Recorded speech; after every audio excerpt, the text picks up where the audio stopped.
Good afternoon everyone, welcome to my channel. Class 10th की जो bio की lecture series हमने स्टार्ट की थी उसका हमारा नेक्स्ट लेक्चर है। प्रीवियस लेक्चर्स के अंदर हमने फोटोसिंथेसिस के बारे में पढ़ा था, लाइफ प्रोसेस के बारे में हम देख चुके हैं कि लाइफ प्रोसेस किस तरह से, न्यूट्रिशन के बारे में हम पढ़ चुके हैं, मोड ऑफ न्यूट्रिशन के बारे में हम पढ़ चुके हैं। आज बेसिकली कुछ एमसीक्यूज है जो हम डिस्कस करने जा रहे हैं। तो देखिए बेसिकली फोटोसिंथेसिस के ऊपर ही बेस्ड है। तो देखिए हम एमसीक्यूज को डिस्कस करते हैं। देखिए फर्स्ट जो एमसीक्यू है वो क्या है आपका, the raw material for photosynthesis are. ठीक है, फोटोसिंथेसिस के लिए रॉ मटेरियल कौन से होते हैं। ठीक है, जैसे ही प्लांट्स जो फोटोसिंथेसिस करती है, प्लांट्स क्या करता है, प्लांट्स फोटोसिंथेसिस के प्रोसेस से अपना न्यूट्रिशन लेते हैं। ठीक है, तो जो प्लांट्स हैं उनके तो जो मटेरियल रॉ मटेरियल है वो कौन से हैं, तो वो आपको बताना है। तो देखिए सबसे पहले हम देखते हैं, फर्स्ट ऑप्शन दिया है आपको CO2, और ये थोड़ा सा मिसप्रिंट है तो आप ये मान लीजिए H2O है। ठीक है, ये क्या है, H2O। ठीक है, तो CO2 और H2O, CO2 एंड H2O, ये बेसिकली क्या है, दो आपके रॉ मटेरियल हैं। तो बेसिकली ये भी रॉ मटेरियल है एक तरीके से। सनलाइट एंड CO2, CO2 एक रॉ मटेरियल, लेकिन सनलाइट एक रॉ मटेरियल नहीं है। ठीक है, वो क्यों नहीं है अभी हम देखते हैं। और ये मिसप्रिंट है तो आप इसको कैंसिल ही मानिए एक तरीके से, यहाँ H2O भी मान सकते हैं। आगे देखिए वाटर एंड क्लोरोफिल, जो सी ऑप्शन है वो क्या है, वाटर एंड क्लोरोफिल। क्या ये असेंशियल रॉ मटेरियल है या नहीं है, ये भी नहीं है। नेक्स्ट हम बात करें CO2 वाटर, तो ये आपका रॉ मटेरियल है। अब देखिए ये जो बाकी के बचे हैं ये रॉ मटेरियल नहीं, क्यों नहीं है पहले तो ये देखते हैं।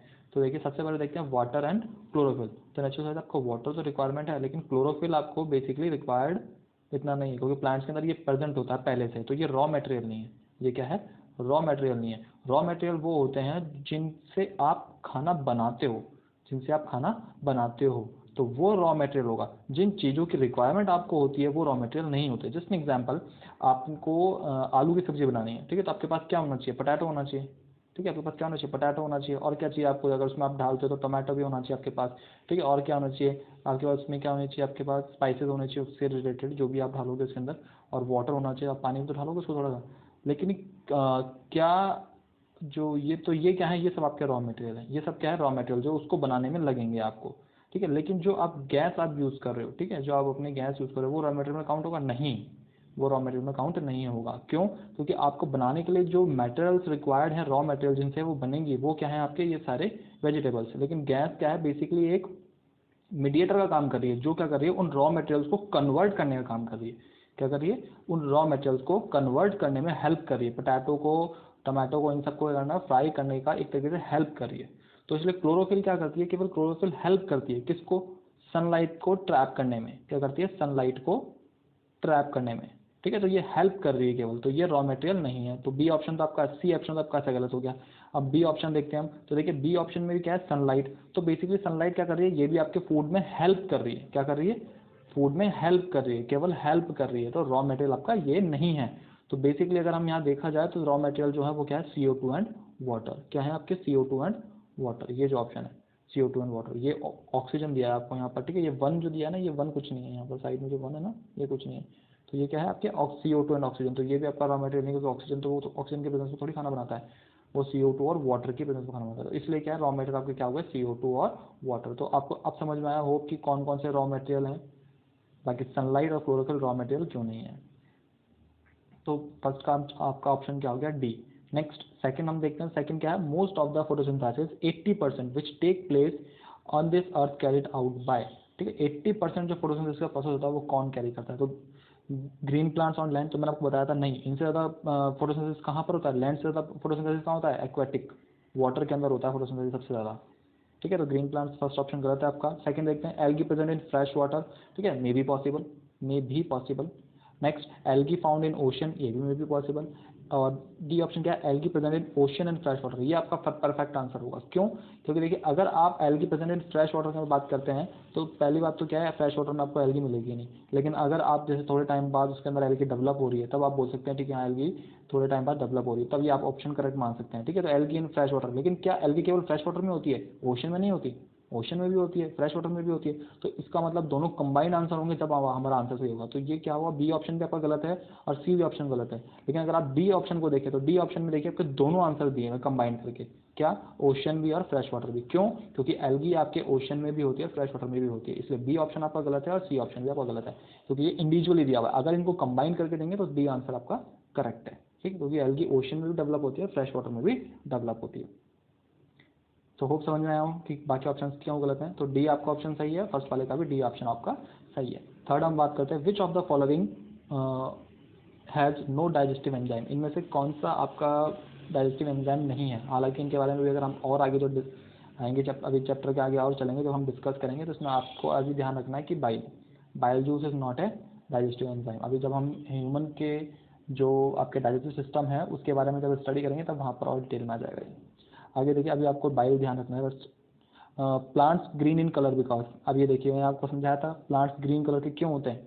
फर्स्ट ऑप्शन है they absorb green light only, गलत। ठीक है, क्या वो केवल ग्रीन लाइट ऑब्जर्व करते हैं? नहीं। Next, they reflect green light, may be possible, अगर आपने रिफ्लेक्शन का कॉन्सेप्ट पढ़ा हो तो। ये फिजिक्स में आपने अगर लास्ट ईयर रिफ्लेक्शन के कॉन्सेप्ट पढ़े हो तो उसके ऊपर आता है। देखिए अभी मे बी पॉसिबल है। थर्ड देखें, they absorb green light but reflect other light, तो ये पॉसिबल नहीं है, गलत है ये। थर्ड क्या है? D, sorry, none of the above are correct. ठीक है, तो ये तो गलत है ये आपका। तो मे बी पॉसिबल क्या है? बी सही हो सकता है। क्यों? अब ये देखिए ग्रीन लाइट, तो ये एक तो क्या होगा कि क्लोरोफिल प्रेजेंट है, तो क्लोरोफिल में क्या होता है? ग्रीन कलर का पिगमेंट होता है जिसको हम पिगमेंट होता है क्लोरोफिल ग्रीन कलर का, तो वो ग्रीन कलर क्यों दिखता है? मैग्नीशियम ही कारण। अब हम देखते हैं कि तो देखिए इसको फिजिक्स की तरह से समझना है इस क्वेश्चन को कि दे रिफ्लेक्ट ग्रीन लाइट।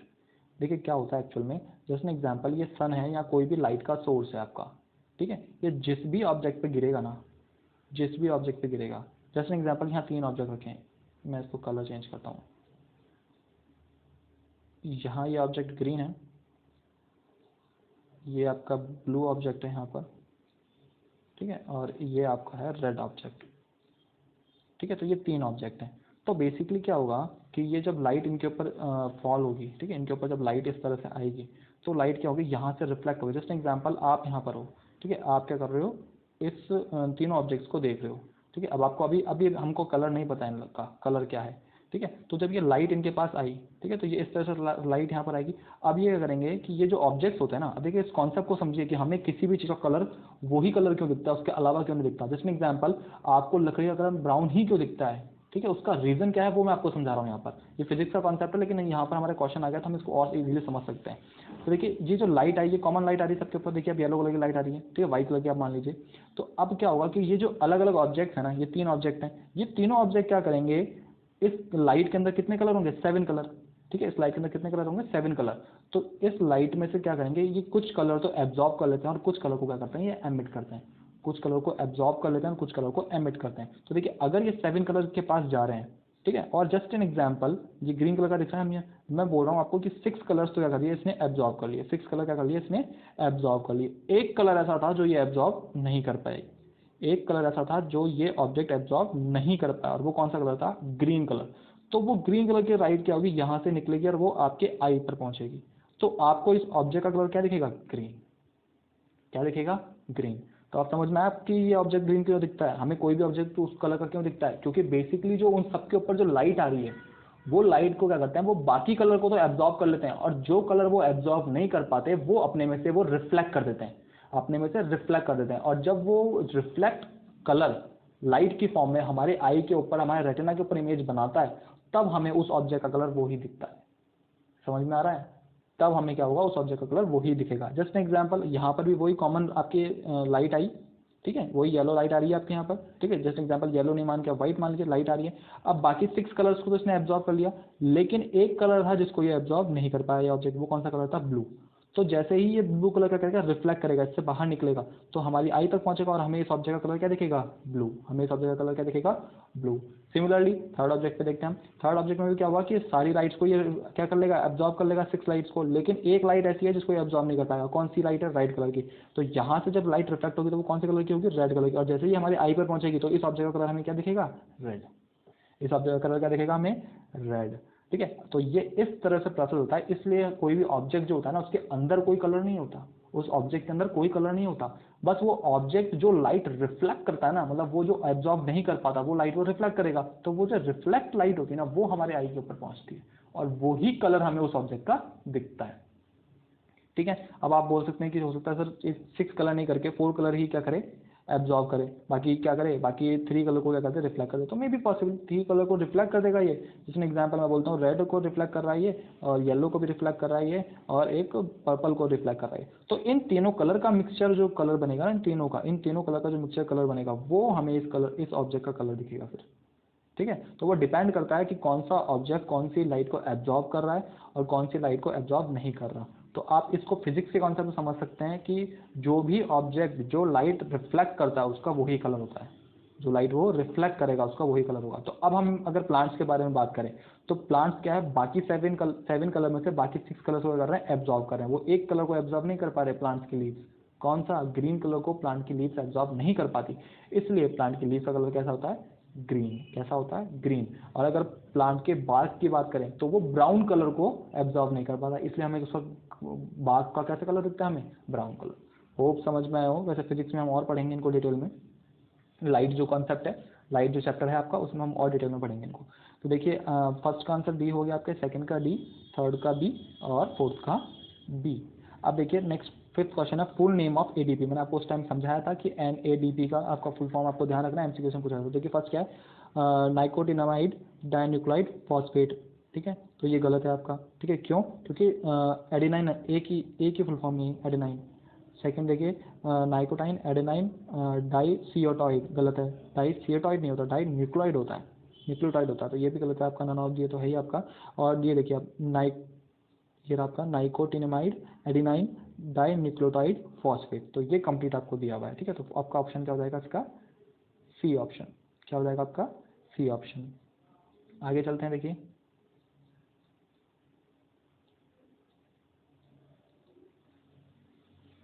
ठीक है, सिक्स क्वेश्चन क्या है हमारा, वेवलेंथ ऑफ विजिबल लाइट। तो आपको ये भी ध्यान रखना है, डायरेक्टली फिजिक्स में हमारा कॉन्सेप्ट आएगा। मैंने वैसे यहाँ भी ये कॉन्सेप्ट आप पढ़ सकते थे, लेकिन थोड़ा इसको हम फिजिक्स में डिटेल करेंगे, डिटेल में पढ़ेंगे। लाइट जो कॉन्सेप्ट आएगा वहाँ पर हम ज़रा इसको डिटेल में पढ़ पाएंगे।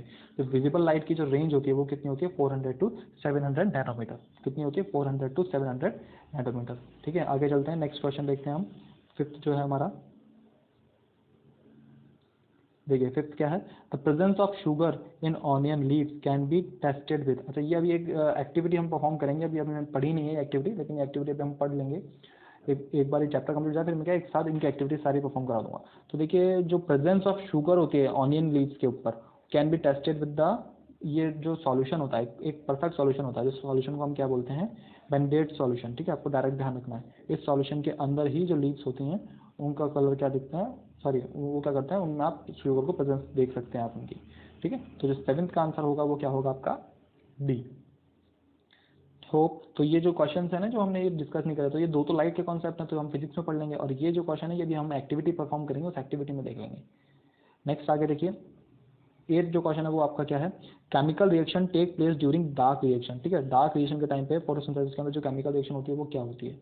ठीक है, तो क्या होती है आप बता सकते हैं इसमें, देखिए तो आप, तो फर्स्ट क्या है आपके, फोटोलाइसिस। तो फोटोलाइसिस नहीं है, फोटोलाइसिस का मतलब, फोटो का मतलब क्या था, लाइट, तो लाइट प्रेजेंस नहीं होगी, फोटोलाइसिस रॉन्ग हो गया। Next hydrolysis, hydrolysis. थर्ड क्या है, carbon dioxide is bonded with RuBp। ठीक है, और जो आपका फोर्थ है वो क्या है, बी क्या है, नाइट्रोजन फिक्सेशन। तो ये दोनों गलत है, हाइड्रोलाइसिस भी आपका गलत है। ठीक है, हाइड्रोलाइसिस प्रोसेस का मतलब क्या होता है, कहने का मतलब ये हाइड्रोजन को जुड़ना ही निकलना, ऐसा कुछ होता है हाइड्रोलाइसिस प्रोसेस, तो ये आपके नहीं है इतना कुछ, तो ये हाइड्रोलाइसिस भी गलत है। नाइट्रोजन फिक्सेशन नहीं होता, नाइट्रोजन फिक्सेशन क्या होता है, बेसिकली क्लाउड्स में जब नाइट्रोजन बनती है तो उसके बाद क्या होता है कि वो अलग अलग फॉर्म में नाइट्रोजन कन्वर्ट हो जाती है, तो उसको नाइट्रोजन फिक्सेशन बोलते हैं, तो ये गलत है। तो जो आपके नाइट रिएक्शन अगर हमने देखा हो तो हमने कल पढ़ा था, डार्क रिएक्शन क्या होता है, CO2 और H2O क्या बनाता है, ग्लूकोज। तो देखिए आप ये बोल, सी ऑप्शन इसका सही है, carbon dioxide is bounded with RuBp। ठीक है, तो ये आपका क्या है, सही है, सी ऑप्शन क्या है आपका करेक्ट है, सी ऑप्शन क्या है आपका करेक्ट। क्योंकि कार्बन डाइऑक्साइड ही काम करती है। फोटोसिंथेसिस क्यों गलत है, क्योंकि बेसिकली फोटो का मतलब क्या था, लाइट, तो जब डार्क रिएक्शन तो लाइट तो प्रेजेंट हो ही नहीं सकती। बाकी ये हाइड्रोलाइसिस भी गलत है, नाइट्रोजन फिक्सेशन भी गलत है, तो इसका आंसर क्या हो जाएगा आपका, सी। आगे देखिए जो नाइन्थ क्वेश्चन है हमारा वो क्या है, ठीक है, नाइन्थ क्वेश्चन क्या कहता है हमारा, देखिए नाइन्थ क्वेश्चन क्या है, डार्क रिएक्शन और light reaction photosynthesis take place in. ठीक है, जो डार्क रिएक्शन और नाइट रिएक्शन का जो फोटोसिंथेसिस होता है वो कहाँ पर होता है, तो देखिए ये basically stroma and grana chloroplast respectively. ये आपके एनटीपीसी का क्वेश्चन है, बेसिकली आपके बोर्ड के हिसाब से इतना इंपॉर्टेंट नहीं है, लेकिन फिर भी आप ध्यान रख सकते हैं। एनटीपीसी जो, अगर कोई एनटीपीसी की तैयारी कर रहा है तो उनके लिए इंपॉर्टेंट क्वेश्चन है। तो जो डार्क रिएक्शन और जो लाइट रिएक्शन होती है उसके अंदर जो क्लोरोप्लास्ट के अंदर हमारे दो प्लेस होते हैं, स्ट्रोमा एंड ग्रेना। क्या होते हैं, स्ट्रोमा एंड गैना। तो वहाँ पर क्या करते हैं, डार्क रिएक्शन और लाइट रिएक्शन परफॉर्म होती है। तो एनटीपीसी अगर कोई तैयारी कर रहा है आप लोगों में से तो वो ध्यान रख सकता है। ठीक है, तो जो डार्क रिएक्शन होती है वो कहाँ पर होती है, क्लोरोप्लास्ट के स्ट्रोमा पोर्शन के अंदर। जैसे एग्जांपल ये क्लोरोप्लास्ट है आपका, तो इसके दो पोर्शन हो गए, एक स्ट्रोमा हो गया और एक क्या हो गया, ग्रेना। तो स्ट्रोमा जो पोर्शन है वहाँ पर होती है आपकी डार्क रिएक्शन, और जो ग्रेना आपका जो पोर्शन है वहाँ होती है लाइट रिएक्शन, ठीक है। तो स्ट्रोमा में क्या होगी, डार्क, और ग्रेना में क्या होगी, लाइट रिएक्शन। तो एनटीपीसी के हिसाब से अगर आपको कोई प्रिपरेशन कर रहा है तो वो ध्यान रख सकता है इस क्वेश्चन को। नेक्स्ट क्वेश्चन हम देखते हैं, देखिए 10th क्या है, CO2 acceptor during the dark reaction of photosynthesis is, ठीक है। जो CO2 एक्सेप्ट होती है डार्क रिएक्शन के अंदर फोटोसिंथेसिस के टाइम पर, उसे हम क्या बोलते हैं, पीईपी। देखिए पहले क्या है, आरयूबीपी, ये भी एनटीएस आपका एनटीएससी का क्वेश्चन है, तो जो भी एनटीएससी की तैयारी करो तो वो भी इस क्वेश्चन को प्रिपेयर कर सकते हैं।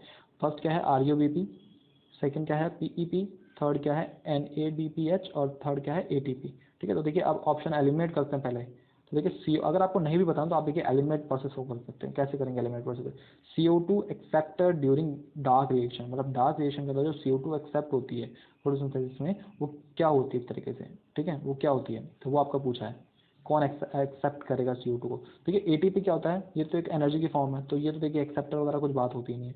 एनएडीपी क्या था, मैंने आपको बताया था कि ये क्या था, एनएडीपी एक हमने एक एनर्जी की फॉर्म थी, तो ये भी एनर्जी की फॉर्म है, ये भी एनर्जी फॉर्म है, ऐसा कुछ बोला ही नहीं, हमें खाली ये बोला है कि CO2 जो एक्सेप्टर होता है डार्क रिएक्शन के टाइम फ्लोजिंग में, वो किस में होता है, ठीक है। तो एडीपी भी आपका गलत हो गया, एनएडीपी भी आप डीएच भी आपका गलत हो गया, क्योंकि दोनों क्या है एनर्जी की फॉर्म है। अब क्या हमसे एनर्जी के बारे में कुछ पूछा ही नहीं, हमसे ये पूछा है कि जो CO2 एक्सेप्टर होता है फोटोसिंथेसिस के अंदर वो क्या होता है। नेक्स्ट हम देखते हैं पीईबी और क्या है RUBH, ठीक है। तो इसका जो राइट आंसर है, अब ये देखिए आप, अब इन दोनों में आप एलिमिनेट नहीं कर सकते, ठीक है, क्योंकि इन दोनों के लिए आपको इन दोनों का आइडिया होना चाहिए। तो बेसिकली इसका जो आंसर है वो क्या है RUBP, ठीक है। अभी जो नेक्स्ट लेक्चर होगा उसमें हम ये डिस्कस करेंगे कि RUBP होता क्या है, ठीक है। स्ट्रोमा और ग्रेना के बारे में मैं आपको रफली आइडिया दे दूंगा एक बार छोटे सा, जो नेक्स्ट लेक्चर होगा उसके अंदर हम स्ट्रोमा और ग्रेना के बारे में भी थोड़ा सा आइडिया ले लेंगे, और RUBP के बारे में मैं आपको बता दूंगा क्या होता है। बाकी बेसिकली ये दोनों जो क्वेश्चन है 9th और 10th, अगर कोई एनटीपीएससी की तैयारी कर रहा है, एनटीएससी की तैयारी कर रहा है, एनटीएससी की तैयारी कर रहा है, जो नेशनल टैलेंट सर्च एग्जाम होता है, तो उनके लिए इंपॉर्टेंट है, उसमें आप ये एक्स्ट्रा ध्यान रख सकते हैं।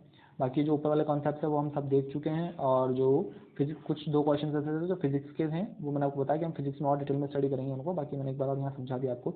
अच्छा, ये जो विजिबल लाइट की जो रेंज होती है 400 से 700 नैनोमीटर, मतलब कहने का मतलब क्या, लाइट की रेंज है, तो हमें जो विजिबल होती है ना वो केवल 400 से 700 नैनोमीटर के बीच की लाइट ही विजिबल होती है। बाकी इससे नीचे की, इससे ऊपर की और इससे नीचे की हमें विजिबल नहीं होती लाइट, ठीक है। तो इसलिए विजिबल लाइट की रेंज बोली जाती है। हम इसको फिजिक्स में और डिटेल में, लाइट जो हमारा कॉन्सेप्ट चैप्टर है उसमें हम डिटेल में पढ़ेंगे, ठीक है। तो जो लास्ट ऑफ क्वेश्चन है आपका, उसका आंसर क्या हो जाएगा आपका RUBP। तो होप आपको ये MCQ समझ में आया। फिर भी अगर आपको कोई डाउट है तो आप कमेंट बॉक्स में कमेंट कर सकते हैं। Okay, thank you.